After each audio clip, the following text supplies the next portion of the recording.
یہ دیکھو باہر آؤ، دیکھو یہ کیا ہے۔ مدینہ کی گلیوں میں کئی آوازیں بلند ہوئیں، لوگ دوڑتے گھروں سے باہر آنے لگے۔ جانور ہے؟ نہیں، خدا کی قسم ہم نے ایسا جانور کبھی نہیں دیکھا۔ یہ جانور نہیں، خدا کی عجیب مخلوق ہے۔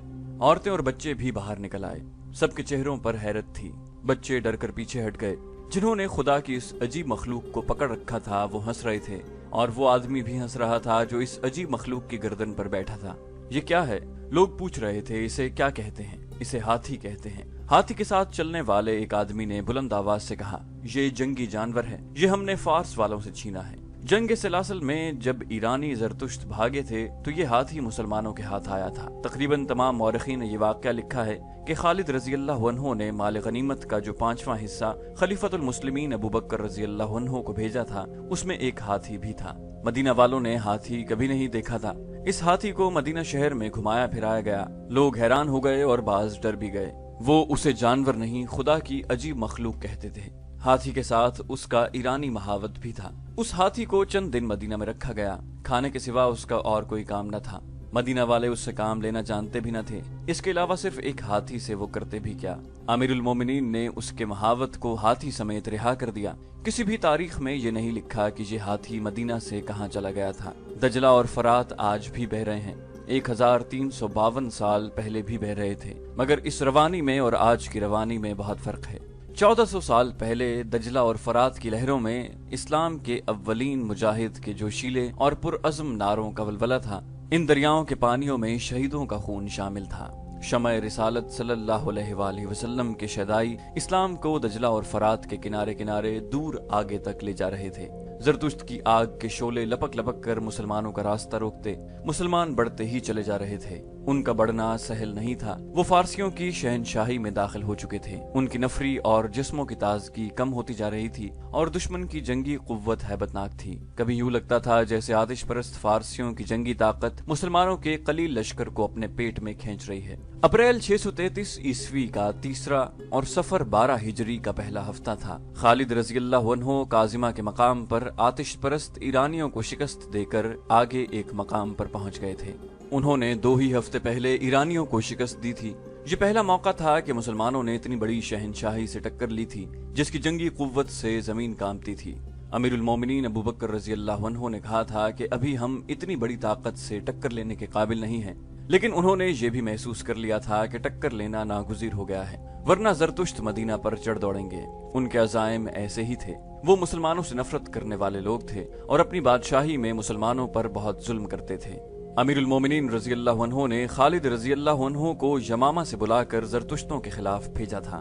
خالد رضی اللہ عنہ کو رسول کریم صلی اللہ علیہ وآلہ وسلم نے سیف اللہ کا خطاب عطا فرمایا تھا۔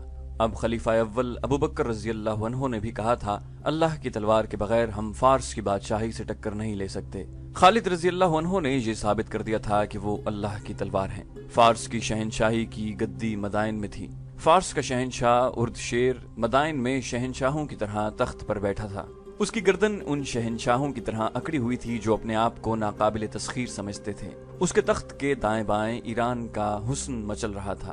وہ تخت سے اٹھنے ہی لگا تھا کہ اسے اطلاع دی گئی کہ ابلا کے محاذ سے قاصد آیا ہے، فوراً بلاؤ۔ اردشیر نے شاہانہ رعونت سے کہا، اس کے سوا وہ اور کیا خبر لایا ہوگا کہ ہرمز نے مسلمانوں کو کچل ڈالا ہے؟ کیا حیثیت ہے عرب کے ان بدوؤں کی جنہوں نے کھجور اور جو کے سوا کھانے کی کبھی کوئی چیز نہیں دیکھی۔ قاصد دربار میں داخل ہوا تو اس کا چہرہ اور اس کی چال بتا رہی تھی کہ وہ اچھی خبر نہیں لایا۔ اس نے ایک بازو سیدھا اوپر کیا اور جھک گیا۔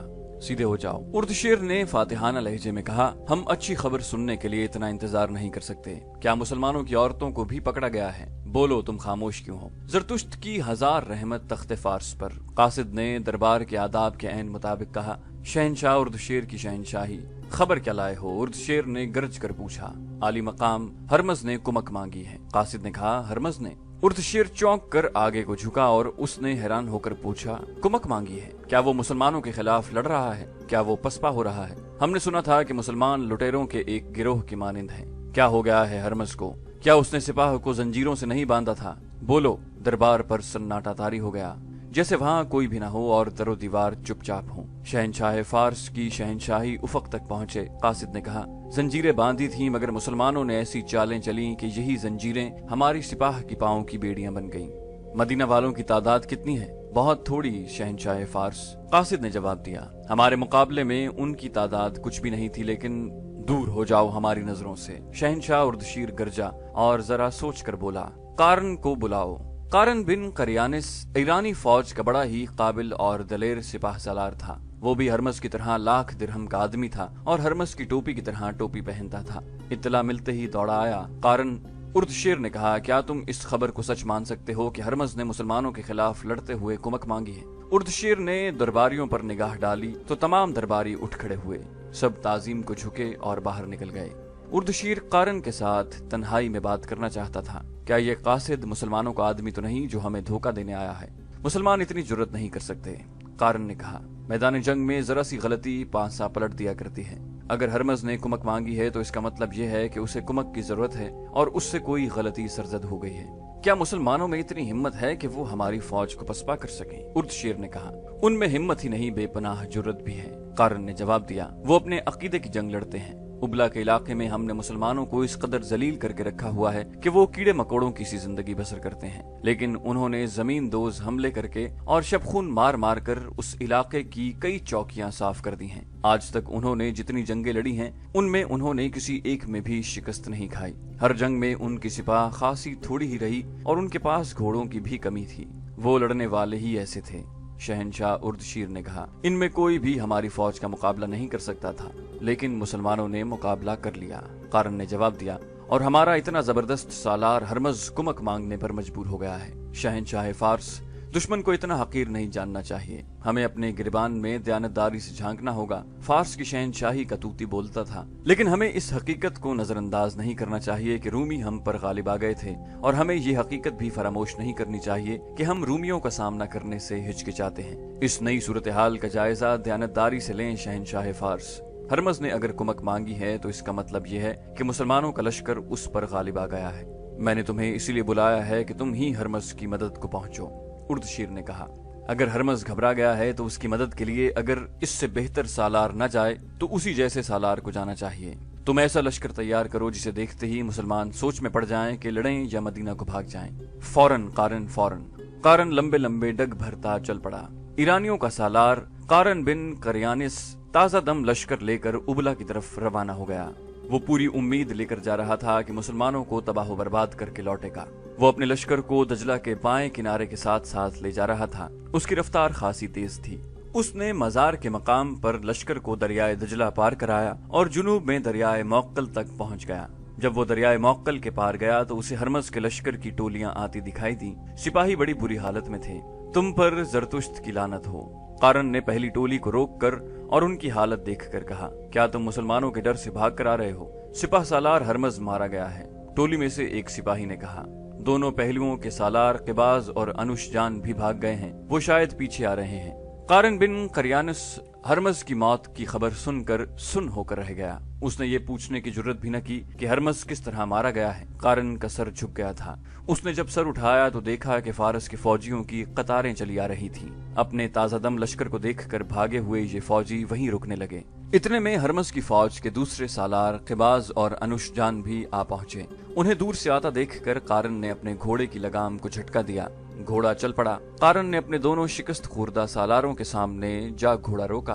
मैं सुन चुका हूँ हरमज मारा गया है, कारन ने कहा, लेकिन मुझे यकीन नहीं आता कि तुम दोनों भाग आए हो। क्या तुम गंवार और उजड़ अरबों से शिकस्त खाकर आए हो? मैं इसके सिवा और कुछ नहीं कहना चाहता कि तुम बुज़दिल हो और तुम इस रुतबे और ओहदे के काबिल नहीं हो। क्या तुम नहीं चाहते कि मुसलमानों को तबाह बर्बाद कर दिया जाए? क्यों नहीं चाहते? किबाज ने कहा, हम कहीं छुपने के लिए पीछे नहीं आए। हमें हरमज की शेखियों ने मरवाया है। मैं तस्लीम करता हूँ कि इस्लामी फौज के पास बड़े ही काबिल और जुर्रत वाले सालार हैं, लेकिन वो इतने भी काबिल नहीं कि हमारी फौज को यूं भगा देते। कारन अनुशजान ने कहा, हमारी फौजी क़यादत में सबसे बड़ी यही खराबी है जिसका मुजाहिरा तुमने भी किया है। तुमने अरब के इन मुसलमानों को उजड़ और गंवार कहा है। हरमज भी ऐसे ही कहता था, लेकिन हमने मैदान जंग में उसके उलट देखा है। तुमने उनमें क्या खूबी देखी है जो हम में नहीं? कारन ने पूछा, ये पूछो कि हम में क्या खामी है जो उनमें नहीं। अनुशजान ने कहा, हम अपने 10-10, 12-12 सिपाहियों को एक एक जंजीर से बांध देते हैं कि वो जम कर लड़ें और भाग नहीं सकें। इसलिए हम आमने सामने की जंग लड़ते हैं। मुसलमानों ने जब हमारी सिपाह को पाबंदे सिलासिल देखा तो उन्होंने दाएं बाएं की चालें चलनी शुरू कर दी। हमारी सिपाह घूम फिर कर लड़ने से कासिर थी। ये थी वजह कि हमारा इतना ताकतवर लश्कर शिकस्त खा गया। हमारे पास बातों का वक्त नहीं था। किबाज ने कहा, मुसलमान हमारे ताक़ुब में आ रहे हैं। उनके ताक़ुब में मुसन्ना बिन हारिसा 2000 नफरी की फौज के साथ आ रहे थे। मुसन्ना बिन हारिसा इस्लाम के वो शहदाई थे जिन्होंने ईरानियों के खिलाफ जमीन दोज जंगी कार्रवाइयां शुरू कर रखी थीं। उन्हीं की तरगीब पर अमीरुल मोमिनीन अबू बकर सिद्दीक रज़ियल्लाहु अन्हु ने खालिद रज़ियल्लाहु अन्हु को बुलाकर ईरानियों के खिलाफ भेजा था। ईरानियों के ताक़ुब में जाना गैर मामूली तौर पर दलेराना इक़दाम था। ताक़ुब का मतलब ये था कि मुसलमान अपने मुस्तक़र से दूर हटते हटते ईरानियों के क़ल्ब में जा रहे थे, जहां उनका घेरे में आ जाना यकीनी था। लेकिन ये खालिद रज़ियल्लाहु अन्हु का हुक्म था कि ईरानियों का ताक़ुब किया जाए। इस हुक्म के पीछे ईरानियों के खिलाफ वो नफरत भी थी जो मुसन्ना बिन हारिसा के दिल में भरी हुई थी। जंग सिलासिल खत्म हो गई और ईरानी भाग उठे तो खालिद रज़ियल्लाहु अन्हु ने देखा कि उनका लश्कर थक गया है। उन्होंने मुसन्ना बिन हारिसा को बुलाया। इब्ने हारिसा, खालिद रज़ियल्लाहु अन्हु ने कहा, अगर ये भागते हुए फारसी जिंदा चले जाएं तो क्या तुम अपनी फतह को यकीनी समझोगे? खुदा की कसम वलीद के बेटे, मुसन्ना बिन हारिसा ने पुरजोश लहजे में कहा, मुझे सिर्फ हुक्म की जरूरत है, ये मेरा शिकार है। खालिद रज़ियल्लाहु अन्हु ने कहा, तो जाओ 2000 सवार अपने साथ ले लो और ज्यादा से ज्यादा ईरानियों को पकड़ लाओ और जो मुकाबला करे उसे कत्ल कर दो। मैं जानता हूँ कि मेरे जांबाज थक गए हैं, लेकिन मैं शहंशाह फारस को यकीन दिलाना चाहता हूँ कि हम जमीन के दूसरे सिरे तक उनका ताक़ुब करेंगे। मुसन्ना बिन हारिसा ने 2000 सवार लिए और भागते हुए ईरानियों के पीछे चले गए। ईरानियों ने दूर से देख लिया कि उनका ताक़ुब हो रहा है तो वो बिखर गए। उन्होंने बोझ हल्का करने के लिए कुर्ज और हथियार फेंक दिए। मुसन्ना रज़ियल्लाहु अन्हु के लिए ताक़ुब का और ईरानियों को पकड़ने का काम दुश्वार हो गया था, क्योंकि ईरानी टोली टोली होकर बिखरे, फिर वो अकेले अकेले होकर भागने लगे। इसके मुताबिक मुसन्ना के सवार भी बिखर गए। मुसन्ना बिन हारिसा को आगे जाकर अपने सवारों को इकट्ठा करना पड़ा, क्योंकि आगे एक कला आ गया था। ये कला हसनुल मिराह के नाम से मशहूर था। ये एक औरत का कला था, इसलिए उसका नाम हसनुल मिराह था, यानी औरत का किला। मुसन्ना ने इस किले का मुहासरा कर लिया, क्योंकि ख्याल ये था कि ईरानी इस किले में चले गए होंगे। किले से मज़ाहमत के आसार नजर आ रहे थे।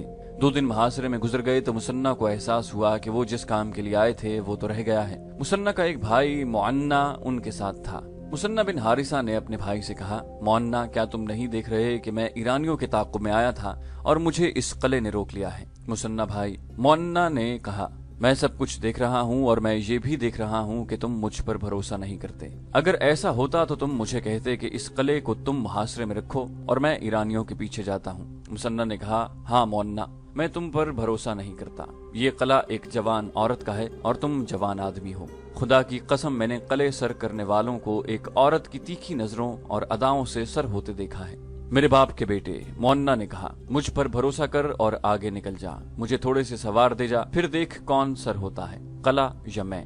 अगर तू यहीं बंधा रहा तो भागते हुए फारसी बहुत दूर निकल जाएंगे। अगर मेरा दिमाग ठीक काम करता है तो मैं कुछ और सोचकर इधर आया हूँ। मुसन्ना बिन हारिसा ने कहा, मैं उस अल्लाह का शुक्र अदा करता हूँ जिसके सिवा कोई माबूद नहीं, और मोहम्मद सल्लल्लाहु अलैहि वसल्लम जिसके नबी हैं, कि उसने हमें खालिद बिन वलीद जैसा सिपाह सालार दिया है। मदीना की खिलाफत से जो उसे हुक्म मिला था वो उसने पूरा कर दिया है, लेकिन वो इस पर मुतमईन नहीं। वो फारस की शहनशाही की जड़ें उखाड़ फेंकने पर तुला हुआ है। वो मदाइन की ईंट से ईंट बजाने का अज़्म किए हुए है। अज़्म और चीज है मेरे भाई, मुअन्ना ने कहा। अज़्म को पूरा करना बिल्कुल मुख्तलिफ चीज है। क्या तुमने नहीं देखा कि वलीद का बेटा तीर की तेजी से आगे बढ़ रहा है? मेरे बाप के बेटे, तीर भी खता हो सकता है, जरा सी रुकावट उसे रोक भी सकती है। क्या तुम ये कहना चाहते हो कि खालिद को वहीं रुक जाना चाहिए जहां उसने फारसियों को शिकस्त दी है? मुसन्ना ने कहा, खुदा की कसम, तुम एक बात भूल रहे हो। शहनशाह फारस को अपनी शहनशाही का गम है और हमें अपने अल्लाह की नाराजगी का डर है। उर्द शेर अपने तख्त ताज को बचाना चाहता है, लेकिन हम शाह दो जहां सल्लल्लाहु अलैहि वसल्लम की आन की खातिर लड़ रहे हैं। समझने की कोशिश करो मेरे भाई, ये बादशाहों की नहीं अकीदों की जंग है। हमारे लिए ये अल्लाह का हुक्म है कि हम उसके रसूल सल्लल्लाहु अलैहि वसल्लम का पैगाम दुनिया के आखिरी कोने तक पहुंचाएं। हमारा बिछौना ये रेत है और ये पत्थर है, हम तख्त के तलबगार नहीं। मैं समझ गया हूँ, मुअन्ना ने कहा। नहीं, मुसन्ना ने कहा, तुम अभी पूरी बात नहीं समझे। तुम भूल रहे हो कि हम इन मुसलमानों के खून के एक एक कतरे का इंतकाम लेना है जो फारसियों के ज़ेरे नगी थे और जिन पर फारसियों ने जुल्म व तशद्दुद किया था। खालिद रजी अल्लाह अन्हु फारसियों का ये गुनाह कभी नहीं बख्शेंगे। ये मजलूम मुसलमान मदीना की तरफ देख रहे थे। मैं तुम्हें कह रहा था कि मैं फारसियों के ताक़ुब में नहीं आया, मैं फारस के इस लश्कर की तलाश में आया हूँ जो हरमस की शिकस्त खुर्दा फौज की मदद के लिए आ रहा होगा। मुझे पूरी उम्मीद है कि उनकी कुमक आ रही होगी, मैं उसे रास्ते में रोकूंगा। फिर इतनी बातें न करो मुसन्ना, मोन्ना ने कहा। मुझे कुछ सवार दे दो और तुम आगे निकल जाओ। ये ख्याल रखना कि फारसी अगर आ गए तो उनकी तादाद और ताकत ज्यादा होगी, आमने सामने की टक्कर न लेना। जाओ मेरे भाई, मैं तुझे अल्लाह के सुपुर्द करता हूँ। किसी भी मौरख ने सवारों की सही तादाद नहीं लिखी जो मुसन्ना ने अपने भाई मोन्ना को देकर गए। बाज मौरखों की तहरीरों से पता चलता है कि सवारों की तादाद 300 से कम और 400 से ज्यादा नहीं थी।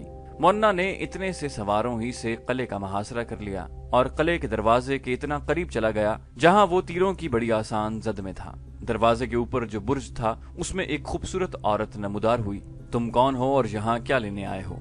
औरत ने बुलंद आवाज में मोन्ना से पूछा। हम मुसलमान हैं। मोन्ना ने इससे ज्यादा बुलंद आवाज में जवाब दिया। हम मैदान जंग से भागे हुए फारसियों के ताक़ुब में आए हैं। अगर तुमने किले में उन्हें पनाह दी है तो उन्हें हमारे हवाले कर दो, हम चले जाएंगे। औरत ने कहा, ये मेरा किला है, भागे हुए फारसियों की पनाहगाह नहीं, यहाँ कोई फारसी सिपाही नहीं। मोन्ना ने कहा, खातून हम पर तेरा एहतराम लाजिम है, हम मुसलमान हैं, औरत पर हाथ उठाना हम पर हराम है, खा वो कलादार ही हो। अगर तुम फारस की जंगी ताकत के डर से उसके सिपाही हमारे हवाले नहीं करना चाहती तो सोच लो कि हम वो हैं जिन्होंने फारस की इस हैबतनाक जंगी ताकत को शिकस्त दी है। ऐसा न हो कि तुम पर हमारे हाथों ज्यादती हो जाए। हम इस्लाम के उस लश्कर का हरावल हैं जो पीछे आ रहा है। मैंने मुसलमानों का क्या बिगाड़ा है? औरत ने कहा, मेरा किला तुम्हारे लश्कर के रास्ते की रुकावट नहीं बन सकता, तुम्हारा किला महफूज रहेगा। मोन्ना ने कहा, शर्त यह है कि किले का दरवाजा खोल दो, हम अंदर आकर देखेंगे। तुम्हारे किसी आदमी और किसी चीज को मेरे सवार हाथ नहीं लगाएंगे, हम अपनी तसल्ली करके चले जाएंगे। अगर ये शर्त पूरी नहीं करोगे तो तुम्हारी और तुम्हारी फौज की लाशें इस किले के मलबे के नीचे गल सड़ जाएंगी। किले का दरवाजा खोल दो। औरत की तहकुमाना आवाज सुनाई दी। इस आवाज के साथ ही किले का दरवाजा खुल गया। मोन्ना ने अपने सवारों को इशारा किया। 300-400 घोड़े सरपट दौड़ते आए। मोन्ना ने उन्हें सिर्फ इतना कहा कि किले की सिर्फ तलाशी होगी, किसी चीज और किसी इंसान को हाथ तक नहीं लगाया जाएगा। मोन्ना का घोड़ा किले में दाखिल हो गया, उसके सवार उसके पीछे पीछे किले में गए। मोन्ना ने एक जगह रुककर किले की दीवारों पर नजर दौड़ाई। हर तरफ तीरंदाज खड़े थे, नीचे उसे कहीं भी कोई सिपाही नजर न आया। मोन्ना के सवार किले में फैल गए थे। तुमने ठीक कहा था, औरत ने मोन्ना से कहा, मैं फारसियों से डरती हूँ। इस किले में कोई भी ताकतवर लश्कर आएगा तो मैं उसके रहम करम पर होंगी। मुसलमानों को मैं पहली बार देख रही हूँ और तुम इन्हें सारी उम्र याद रखोगी। मोन्ना ने कहा, खुदा की कसम तुम बाकी उम्र इनके इंतजार में गुजार दोगी। मुसलमानों के लिए हुक्म है कि किलों को नहीं दिलों को सर करो, लेकिन किलों वालों के दिल किले की दीवारों जैसे सख्त हो जाएं तो फिर हमारे लिए कुछ और हुक्म है। हम जब इस हुक्म की तामील करते हैं तो फारस की ताकत भी हमारे आगे नहीं ठहर सकती। क्या तुमने उन्हें भागते देखा नहीं? क्या वो इधर से नहीं गुजरे थे? किलेदार औरत ने जवाब दिया। जरा सी देर के लिए यहाँ रुके भी थे। उन्होंने बताया था कि वो मुसलमानों से भाग कर आ रहे हैं। वो 10-12 आदमी थे। मैं हैरान थी कि इतने हट्टे कट्टे सिपाही खौफ से मरे जा रहे हैं। मैं इस पर भी हैरान थी कि वो कौन हैं जिन्होंने फारस के इस लश्कर को इस कदर दहशतज़दा करके भगा दिया है। हमने जब देखा कि तुम हो वो लोग जिन्होंने फारसियों को शिकस्त दी है तो मेरी हिम्मत जवाब दे गई। मैंने किले का दरवाजा खौफ के आलम में खोला था। मैं तुमसे और तुम्हारे सवारों से अच्छे सलूक की तवक्को रख ही नहीं सकती थी। मुझे अभी तक यकीन नहीं आया कि तुम अपने मुताल्लिक जो कह रहे हो वो सच कह रहे हो। ये खातून मोन्ना को इस इमारत में ले गई जहाँ वो रहती थी। वो शीश महल था। उसके इशारे पर 2 गुलामों ने शराब और भुना हुआ गोश्त मोन्ना के सामने लाकर रख दिया। मोन्ना ने उन चीजों को परे कर दिया। हम शराब नहीं पीते, मोन्ना ने कहा, और मैं ये खाना इसलिए नहीं खाऊंगा कि तुमने मुझे एक ताकतवर फौज का आदमी समझकर खौफ से मुझे खाना पेश किया है। मैं इसे भी हराम समझता हूँ। क्या तुम मुझे भी हराम समझते हो? उस खूबसूरत और जवान औरत ने ऐसी मुस्कुराहट से कहा जिसमें दावत का तासुर था। मोन्ना ने जवाब दिया, हाँ, मफ्तूहा औरत को हम शराब की तरह हराम समझते हैं। वो उस वक्त तक हम पर हराम रहती है जब तक कि वो अपनी मर्जी से हमारे अक्द में न आ जाए। मोन्ना को इतला दी गई कि उसके सवार किले की तलाशी लेकर आ गए हैं। मोन्ना तेजी से उठा और उसी तेजी से बाहर निकल गया। सवारों के कमानदारों ने मोन्ना को तफसील से बताया कि उन्होंने तलाशी किस तरह ली है और क्या कुछ देखा है। कहीं भी उन्हें कोई ईरानी सिपाही नजर नहीं आया था। इस औरत का अपना कबीला था जिसके आदमी तीरों, तलवारों और बर्छियों वगैरह से मुसल्लह थे। इनमें मोन्ना के सवारों के खिलाफ लड़ने की हिम्मत नहीं थी। मोन्ना की मालिकन ने उन्हें लड़ने की इजाजत भी नहीं दी थी। इस इलाके को अपनी इताअत में लेना जरूरी था, क्योंकि ये किसी भी मौके पर ईरानियों के काम आ सकता था। मोन्ना ने इधर उधर देखा, वो औरत उसे नजर न आई। मोन्ना अंदर चला गया। कुछ मिला मेरे कले से? औरत ने पूछा।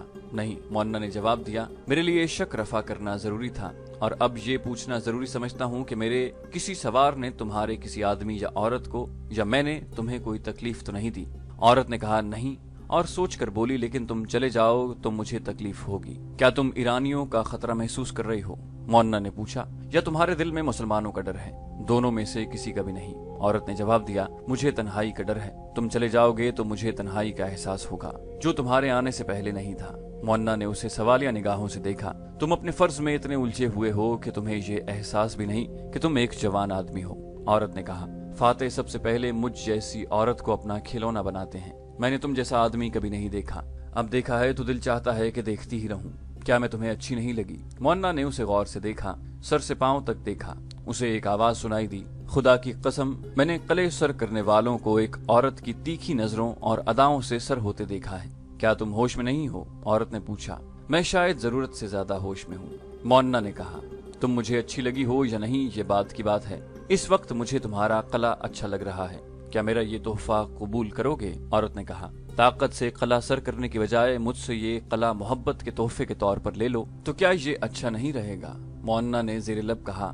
मोहब्बत? फिर सर झटक कर जैसे बेदार हो गया हो। कहने लगा, मोहब्बत का वक्त नहीं, मैं तुम्हारे साथ शादी कर सकता हूँ। अगर तुम रजामंद हो तो पहले अपने सारे के सारे कबीले समेत इस्लाम कबूल कर लो। औरत ने कहा। मैंने कबूल किया। मैं इस मजहब पर जान भी दे दूंगी जिसके तुम पैरोकार हो। दो मौर्रिखों तिबरी और इब्ने रुस्ता ने इस खातून का जिक्र तफसील से किया है, लेकिन दोनों की तहरीरों में इस खातून का नाम नहीं मिलता।